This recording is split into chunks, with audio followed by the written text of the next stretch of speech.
Selamat hari Minggu. Wah, biasanya kalau anak-anak waktu sekolah dengar bunyi tambon seperti ini, tandanya apa? Benar, tandanya anak-anak siap-siap untuk masuk kelas. Nah, sekarang tanda ini akan menolong kita bahwa kita juga siap-siap untuk mengikuti sekolah minggu. Siapa yang sudah siap mengikuti sekolah minggu? Menyanyi, memuji, dan mendengarkan firman Tuhan. Oke, kalau semuanya sudah siap, mari bersama-sama kita akan siapkan hati kita untuk kita beribadah sekolah minggu hari ini melalui online. Oke, Tuhan Yesus akan menolong setiap kita boleh memuji, memuliakan Dia dengan segenap hati kita. Oke, semangat! Shalom anak-anak dan papa mama yang ada di rumah, bersyukur puji Tuhan kembali kita bertemu dalam ibadah Glory Kid pada hari ini. Lause Christine yakin kita semua berada dalam lindungan Tuhan. Kita mau memuji Tuhan, mempermuliakan nama Tuhan. Nah anak-anak sebelum kita mulai ibadah kita berdoa terlebih dahulu ya. Mari kita tutup mata, lipat tangan. Ya Tuhan, pada saat ini kami akan beribadah, bila Engkau yang membimbing ibadah kami dari awal hingga akhir, bila kami dapat mengerti arti kebenaran firman-Mu. Terima kasih Tuhan, dalam nama Tuhan Yesus kami sudah berdoa. Amin. Nah anak-anak, Lause yakin kalian pasti suka cita hari ini kan, seperti Lause dan kakak-kakak di belakang ini ya. Nah kalau gitu kita akan nyanyikan lagu Oh Sukacitaku. Anak-anak bangkit berdiri ya. Sambil tepuk tangan.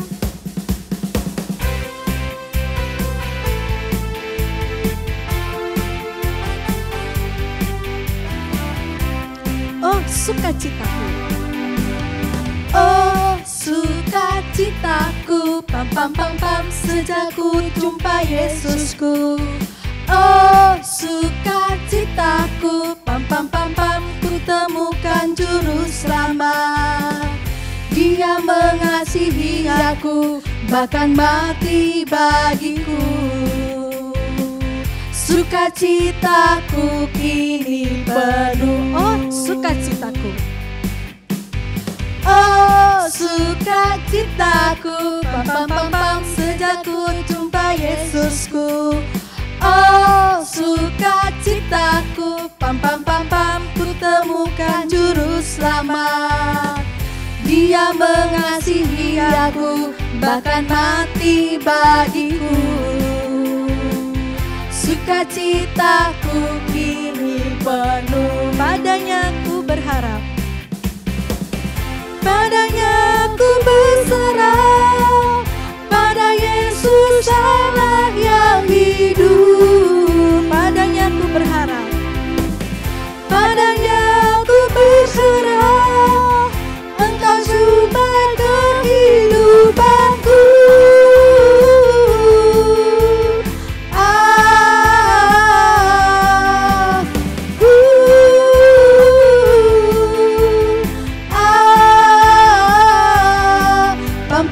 Sekali lagi ya anak-anak. Oh sukacitaku. Oh sukacitaku, pam pam pam pam, sejak ku jumpa Yesusku.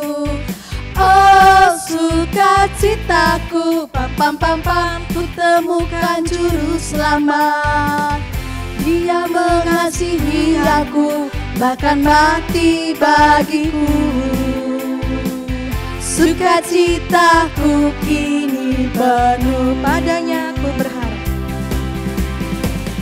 Padanya ku berharap, pada Yesus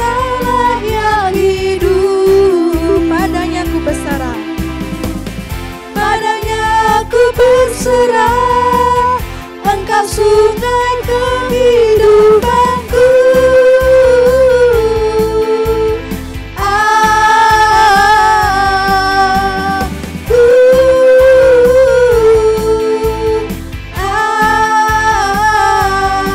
Pam pam pam pam. Sekali lagi. Pam pam pam pam. Nah, anak-anak masih suka cita kan? Kita bertumbuh dan berbuah. Kita akan menyanyikan Yesus Pokok. Sambil tepuk tangan ya.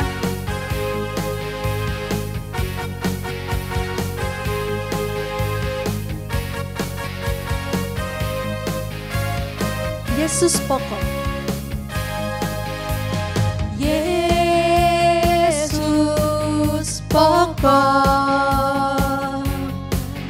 dan kita carangnya, Tinggallah di dalamnya.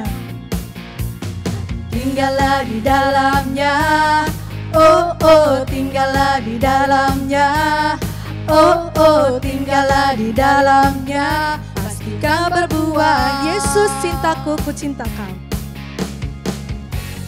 Yesus cintaku, ku cinta kau. Yesus cinta semua.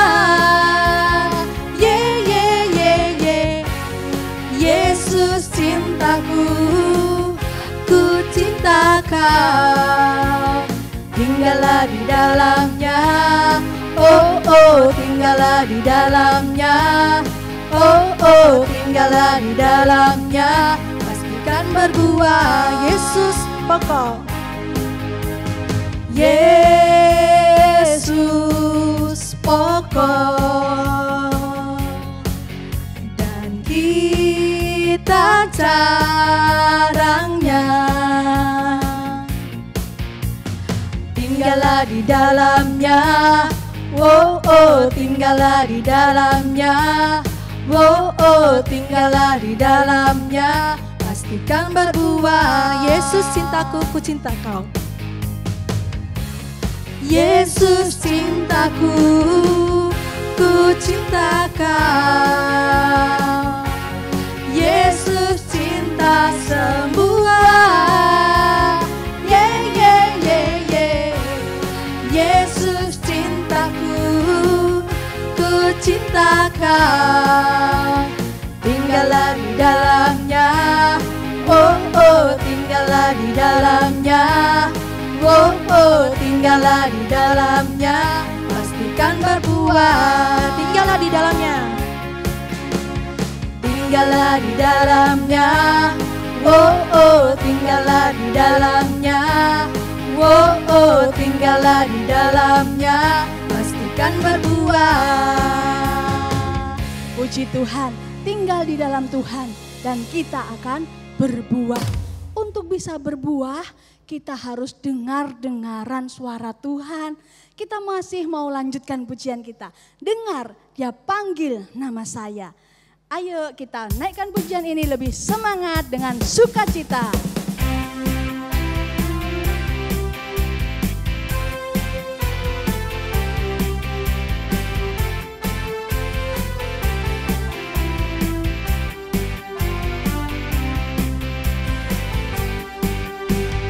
Dengar Dia panggil nama saya, dengar Dia panggil namamu, dengar Dia panggil nama saya, juga Dia panggil namamu. Ku jawab ya, ya, ya. Ku jawab ya, ya, ya. Ku jawab ya Tuhan, ku jawab ya Tuhan, ku jawab ya, ya, ya. Oh giranglah. Oh giranglah, oh giranglah, Yesus amat cinta pada saya. Oh giranglah, sekali lagi ya, dengar Dia panggil, dengar Dia panggil nama saya, dengar Dia panggil namamu, dengar Dia panggil nama saya, juga Dia panggil namamu. Ku Ku jawab ya, ya, ya. Ku jawab ya, ya, ya.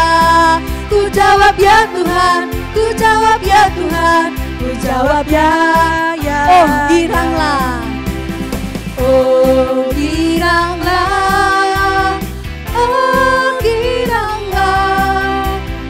Yesus amat cinta pada saya, oh giranglah. Puji Tuhan, Tuhan Yesus cinta pada kita semua. Karena itu kita patut bergirang, patut bersuka cita. Sekarang anak-anak, mari duduk yang manis. Kita mau mendengarkan firman Tuhan. Kita mau dibentuk oleh firman Tuhan menjadi anak Tuhan yang taat, dengar-dengaran seperti Samuel kecil. Mari Tuhan berfirmanlah.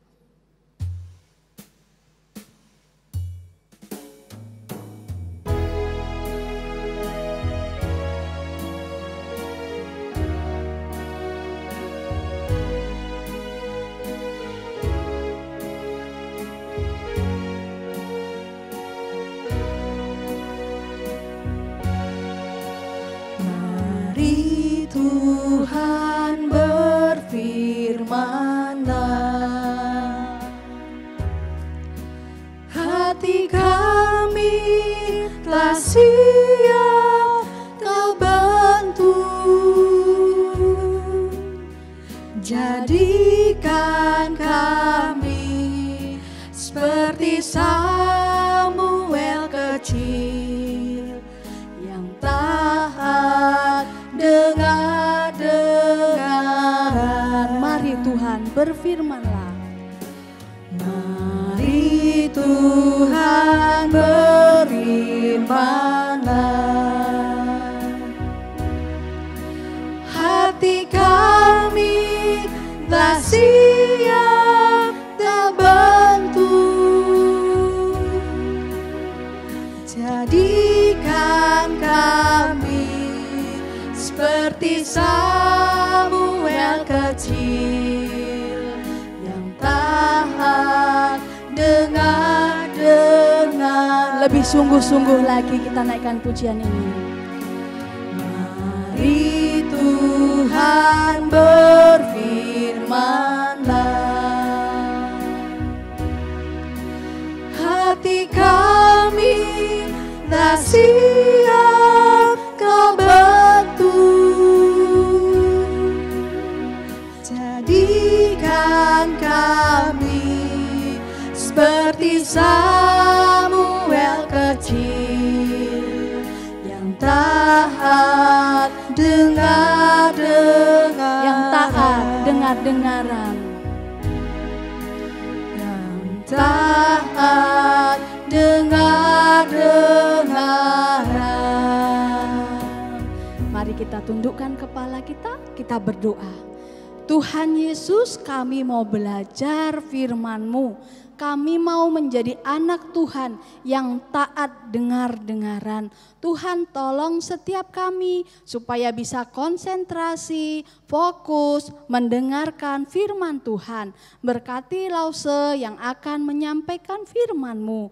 Terima kasih Tuhan Yesus, dalam nama Tuhan Yesus kami berdoa. Amin. Anak-anak yang dikasih Tuhan, selamat kembali bertemu untuk kita belajar firman Tuhan. Hari ini firman Tuhan dengan judul iri hati menghancurkan diri. Wah, kenapa ya iri hati itu menghancurkan diri? Sebelum kita tahu kenapa dan apa sebabnya, lalu bagaimana caranya sebagai anak-anak Tuhan supaya kita tidak muncul atau tidak sering muncul iri hati, kita akan membaca satu ayat firman Tuhan. Dan nanti di akhir firman Tuhan kita akan baca sekali lagi. Kita akan baca di dalam Amsal 14 ayat yang ke-30. Amsal 14 ayat 30. Oke, kita baca bersama-sama. Hati yang tenang menyegarkan tubuh, tetapi iri hati membusukkan tulang. Kita ulang sekali lagi. Amsal 14 ayat 30. hati yang tenang menyegarkan tubuh, tetapi iri hati membusukkan tulang. Wah, Amsal hari ini memberikan sebuah kata-kata yang sangat indah mengenai iri hati, bahwa ketika muncul iri hati itu tidak baik. Bukan saja tidak baik untuk kesehatan, karena dikatakan secara literal di dalam tulisan atau di dalam ayat yang kita baca itu iri hati bisa membusukkan tulang, tapi itu juga akan membuat kita mengalami masalah khususnya dengan Tuhan dan juga dengan sesama. Nah, kita akan lihat apa artinya iri hati. Menurut KBBI, Kamus Besar Bahasa Indonesia, iri hati adalah merasa kurang senang melihat kelebihan orang lain. Ada yang disamakan dengan cemburu, dengki, sirik, dan sebagainya ya. Yang kadang-kadang misalnya seperti ini, ih adikku dapat uang, aku nggak dapat. Kokoku dibelikan mainan baru, kok aku nggak dibelikan ya, dan sebagainya. Nah, anak-anak, itu menurut di Kamus Besar Bahasa Indonesia, yaitu merasa kurang senang melihat kelebihan orang lain, baik itu orang yang beruntung dan sebagainya. Atau mungkin ada kata-kata yang biasanya sering kita dengar, senang melihat orang susah, susah melihat orang senang. Wah, ternyata kalau digambarkan dengan kata-kata ini, betapa orang yang memiliki iri hati hidupnya sangat tidak bahagia. Kenapa? Dia tidak pernah mengalami sukacita. Ya, dikatakan senang kalau melihat orang susah. Padahal harusnya kalau orang susah kita juga ikut berempati. Atau susah melihat orang senang. Orang yang senang harusnya kita juga terus senang. Tetapi orang iri hati bisa dikatakan dia merasa susah, merasa cemburu. Kenapa dia senang? Kenapa dia bersukacita? Kenapa dia punya kelebihan itu dan sebagainya. Nah, itu kata-kata yang umum kita dengar tentang iri hati. Nah, sekarang kita akan lihat kira-kira kalau di dalam Alkitab iri hati itu bagaimana sih? Nah, yang pertama Loso katakan bahwa iri hati itu adalah dosa yang sangat serius. Dosa yang sangat serius itu artinya ini betul-betul diperhatikan. Ini betul-betul dosa yang membuat hati Tuhan begitu berduka. Nah, bahkan kalau kita melihat apa yang dikatakan Paulus di dalam Galatia 5 ayat 19 sampai 21, bahwa iri hati itu masuk urutan ke-8 dari kejahatan-kejahatan atau keinginan daging. Nah, dan juga dikatakan bahwa Paulus menyimpulkan bahwa orang yang iri hati itu dapat membuat dia tidak dapat masuk kerajaan Allah. Mari kita coba lihat di dalam Galatia 5 ayat 19 sampai 21. Lose akan bacakan untuk kita Galatia 5 ayat 19 sampai 21. Perbuatan daging telah nyata, yaitu percabulan, kecemaran, hawa nafsu, penyembahan berhala, sihir, perseteruan, perselisihan, iri hati, amarah, kepentingan diri sendiri, percideraan, roh pemecah, kedengkian, kemabukan, pesta pora, dan sebagainya. Terhadap semuanya itu kuperingatkan kamu, seperti yang telah kubuat dahulu, bahwa barang siapa melakukan hal-hal yang demikian, ia tidak akan mendapat bagian dalam kerajaan Allah. Betapa Paulus melihat ketika orang memiliki iri hati itu adalah sebuah dosa yang sangat serius, ya. Bahkan bisa membuat orang itu tidak mendapat bagian di dalam kerajaan Allah. Nah, selain dikatakan iri hati itu adalah dosa yang serius, Alkitab juga menyimpulkan bahwa iri hati itu termasuk dosa universal. Apa artinya iri hati itu termasuk dosa universal? Artinya iri hati itu bisa terjadi kepada siapa saja dan di mana saja dan kapan saja. Ketika muncul perasaan, muncul iri hati itu. Kepada siapa saja dia bisa terjadi muncul iri hati. Orang besar, orang kecil, orang yang punya uang banyak, orang rakyat jelata, para pembesar, para pemimpin, perempuan, laki-laki, tua muda dan sebagainya. Setiap orang memiliki kemungkinan untuk bisa memiliki iri hati. Nah anak-anak, satu bagian firman Tuhan akan mengisahkan bagaimana pergumulan seorang anak Tuhan ketika dia dikejar-kejar oleh orang yang iri hati. Ketika orang yang iri hati ini memiliki bukan saja muncul kedengkian, muncul kecemburuan, tetapi itu bisa menimbulkan dosa yang lain. Dia begitu benci, dia tidak tenang hidupnya, bahkan dia punya maksud, dia punya tekad untuk membunuh Daud. Wow, sungguh hal yang sangat mengerikan. Betapa ketika iri hati itu memenuhi kehidupan seseorang, pikirannya yang muncul adalah hal-hal yang jahat. Dia merancang kejahatan kepada orang lain. Bukan itu saja, mungkin hari-harinya dipenuhi dengan tidak ada damai sejahtera. Kenapa? Karena dia selalu ingat kepada orang tersebut. Nah, kisah ini adalah kisah yang sangat terkenal.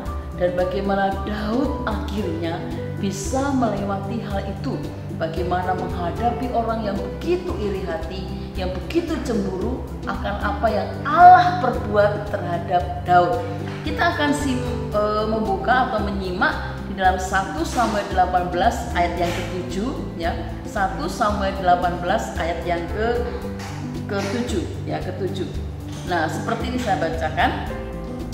Dan perempuan yang menari-nari itu menyanyi berbalas-balasan, katanya, Saul mengalahkan beribu-ribu musuh, tetapi Daud berlaksa-laksa. Nah, dikatakan bahwa di sini ada sebuah tarian sukacita menyambut sebuah kemenangan.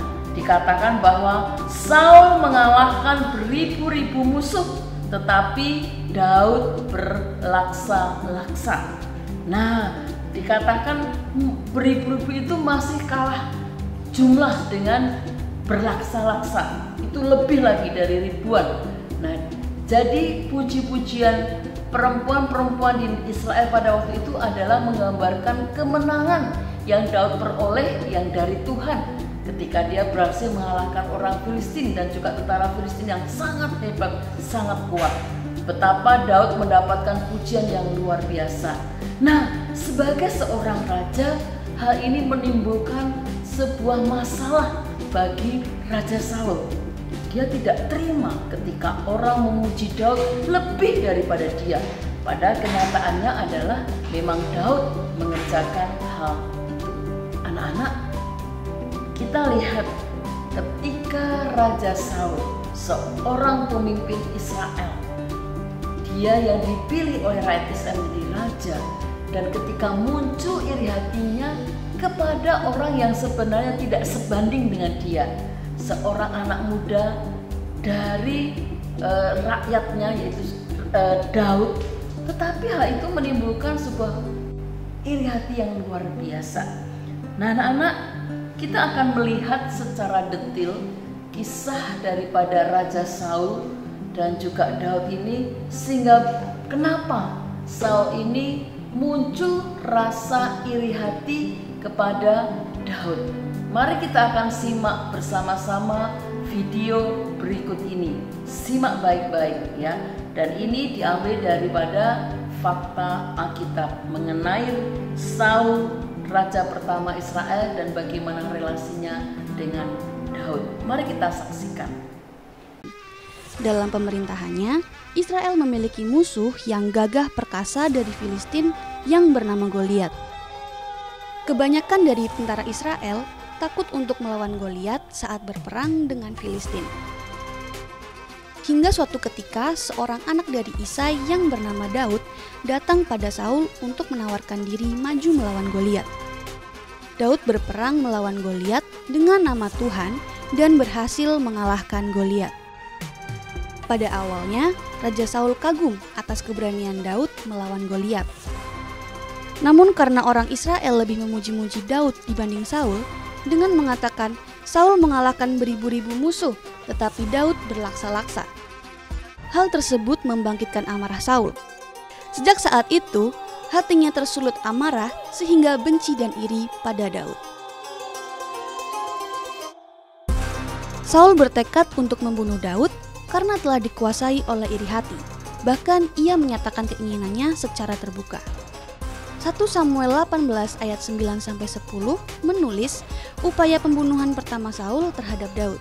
Ketika itu Daud dilempari tombak oleh Saul, namun berhasil menghindar.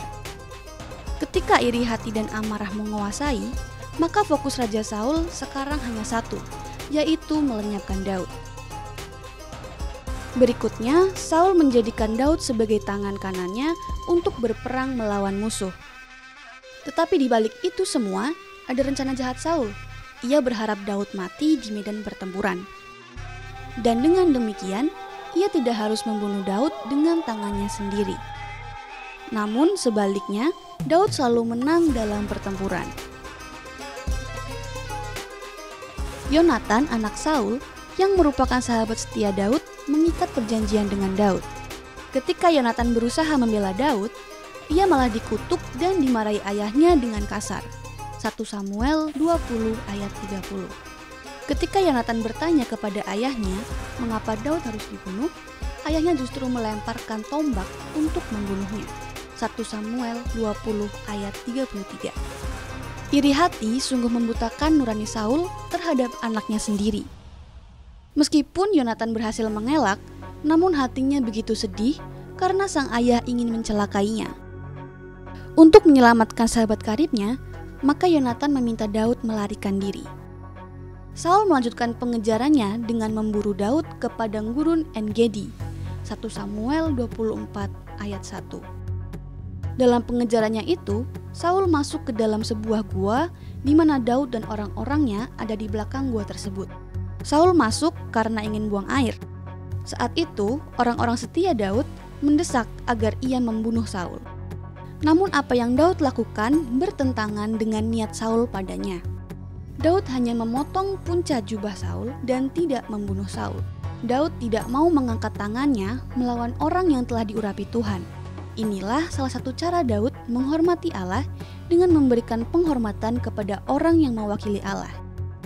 Bagi Daud saat itu, Saul adalah raja yang telah diurapi Tuhan. 1 Samuel 24 ayat 10. Hal tersebut menjadikan Saul perwakilan otoritas Allah.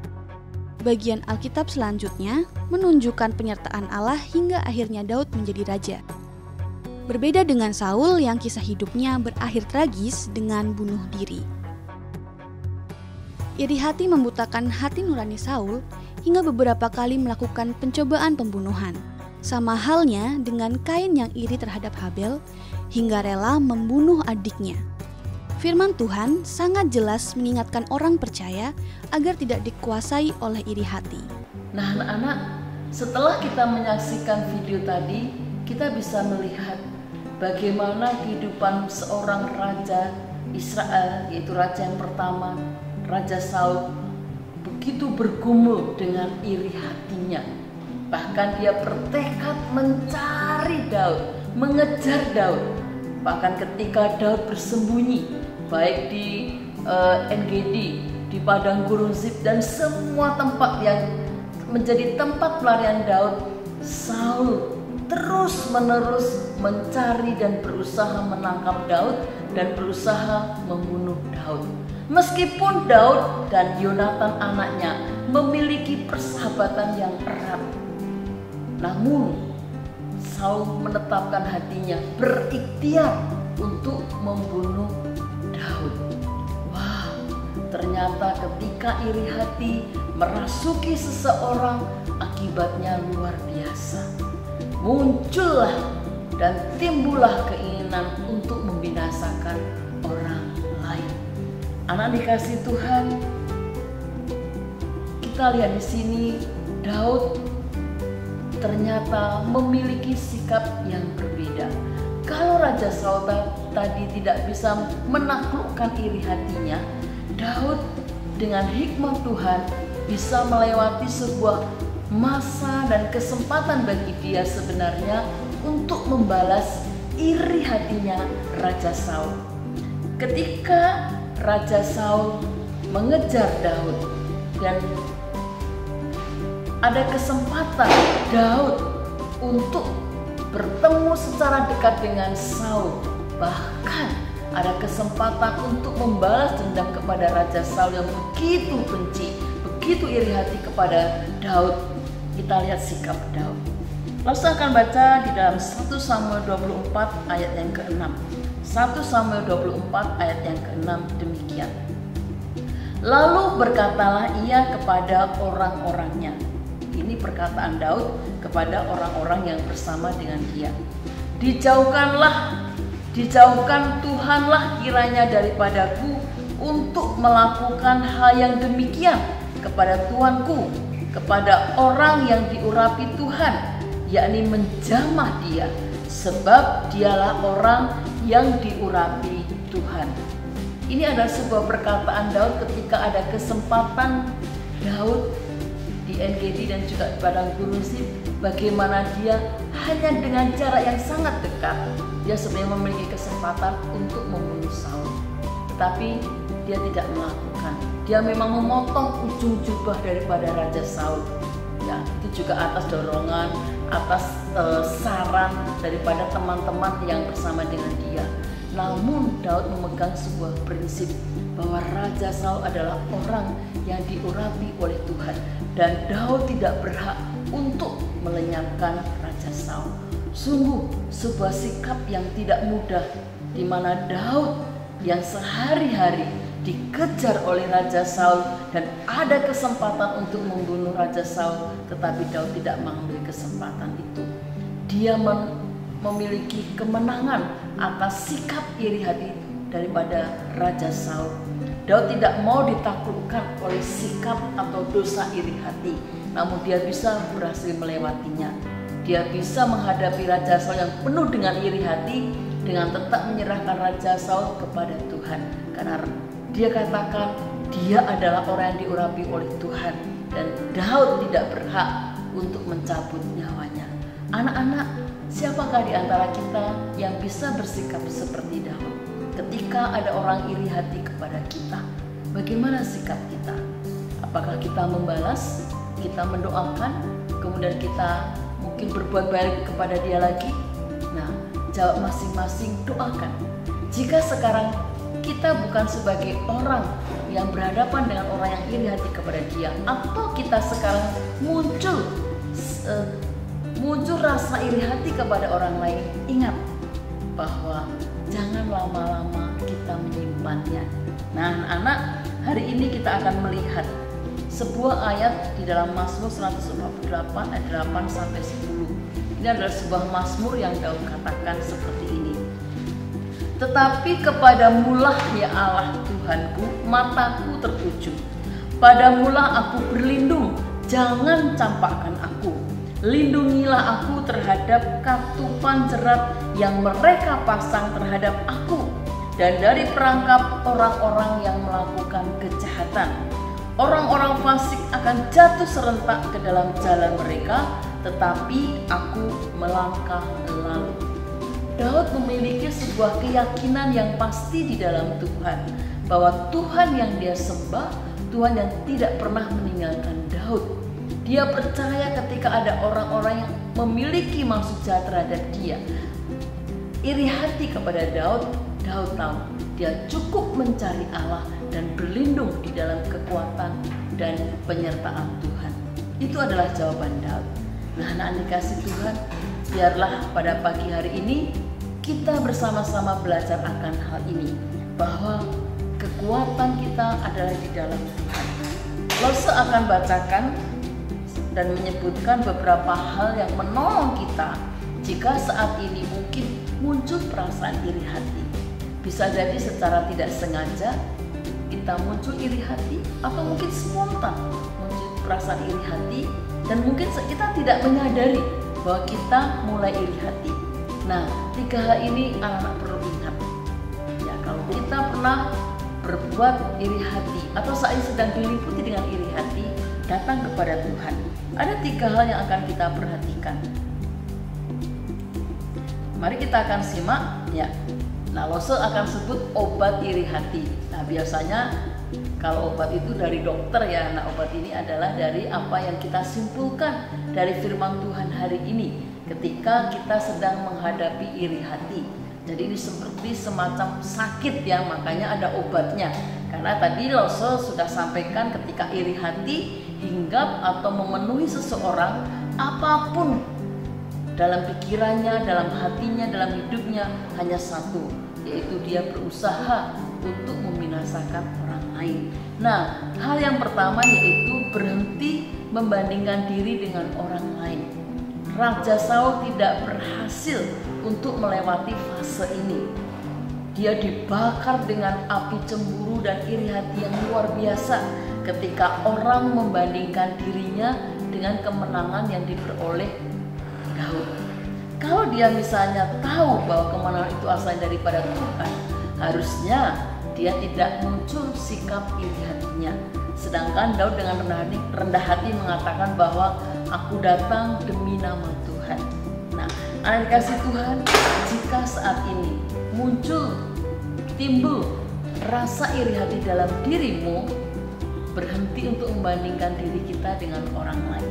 Jika orang lain punya kelebihan, ya Tuhan percayakan kepada dia untuk menikmati hal itu. Jika kita belum bisa menikmati, Tuhan punya waktu tersendiri bagi setiap kita. Ya. Yang kedua, kita harus percaya kepada kasih dan perlindungan Tuhan. Khususnya ketika kita sedang berhadapan dengan orang yang iri hati kepada kita. Percaya bahwa kasih dan perlindungan Tuhan akan menyertai kita.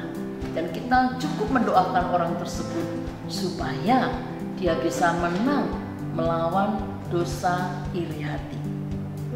Dan yang ketiga yang mungkin bagi kita ada yang kadang-kadang tidak mudah melakukannya, yaitu turut bersukacita ketika orang lain mengalami kebaikan Tuhan dalam hidupnya. Ya, ketika orang lain bisa menikmati hidupnya mungkin lebih baik dari kita. Mungkin dia punya mobil yang lebih bagus misalnya, mungkin bukan mobil kali ya, kalau mobil kan milik orang tua, mungkin punya mainan yang lebih bagus, punya tas yang lebih bagus, tempat minum dan sebagainya. Ingat, kita wajib atau kita pun turut bersukacita, dan bahwa kalau dia bisa menikmati itu adalah bagian dari kebaikan yang Tuhan berikan atas dia. Atau mungkin dia punya kelebihan yang lain, bisa menyanyi dengan baik, bisa bermain musik dengan baik, kita patut bersukacita. Kenapa? Karena dia bisa melakukan itu semua. Oleh kenapa? Oleh karena Tuhan itu yang membuat dia bisa melakukan. Dia bisa bermain musik, dia bisa bernyanyi dan sebagainya karena Tuhan. Atau misalnya ketika dia menjadi juara tertentu, nah itu juga dari Tuhan. Jadi kita pun turut bersukacita. Jadi anak-anak, tinggalkan iri hati, percaya kepada Tuhan. Dia selalu menolong menyertai kita, dan turut bersukacita kalau orang lain memiliki hal-hal yang lebih daripada kita. Itulah yang akan menolong kita keluar dan bisa melepaskan iri hati kita.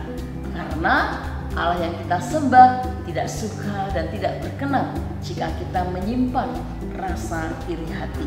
Nah, kita akan kembali kepada satu ayat di awal tadi untuk menolong kita mengingatkan tentang dosa iri hati, ya. Bahwa iri hati itu bisa menghancurkan diri kita. Nah, di dalam Amsal 14 ayat yang ke-30. Hati yang tenang menyegarkan tubuh, tetapi iri hati membusukkan tulang. Biarlah kita memiliki ketenangan hati, ya. Itu akan menolong kita, akan membuat kita bersikap baik, bersikap positif, bisa menerima kelebihan orang lain, dan tidak akan memberi kesempatan kepada si jahat untuk muncul dalam hidup kita dan menimbulkan iri hati. Jadi anak dikasih Tuhan, berhenti untuk iri hati, datang kepada Tuhan, mengakui dosa kita, dan mohon kasih dan perlindungannya. Ayo anak-anak, kita akan berdoa. Bapa di surga, kami bersyukur untuk segala kebaikan dan kemurahan-Mu. Ampuni kami kalau seringkali atau kadang-kadang kami iri kepada orang lain. Mungkin karena kelebihan yang dia miliki, atau mungkin karena dia memiliki sesuatu yang tidak kami miliki. Tuhan, tolong kami agar kami meletakkan percaya dan kasih kami kepada Tuhan. Tuhan, pimpin dan sertai kami. Tuhan, tolong kami menjadi anak-anak yang dapat melakukan firman ini sehingga hati kami tenang, wajah kami segar, dan hidup kami boleh senantiasa dekat dengan Tuhan. Jauhkan kami dari iri hati, pegang tangan kami, dan bertatahlah di dalam hati kami. Terima kasih, dalam nama-Mu kami mengucap syukur dan berdoa. Amin. Anak dikasih Tuhan, terima kasih untuk hari ini. Tuhan itu begitu baik. Oke? Langsung tunggu minggu ke depan lagi, kita akan bersama-sama beribadah. Nah, anak-anak, selamat hari Minggu. Tuhan Yesus memberkati. Bye-bye.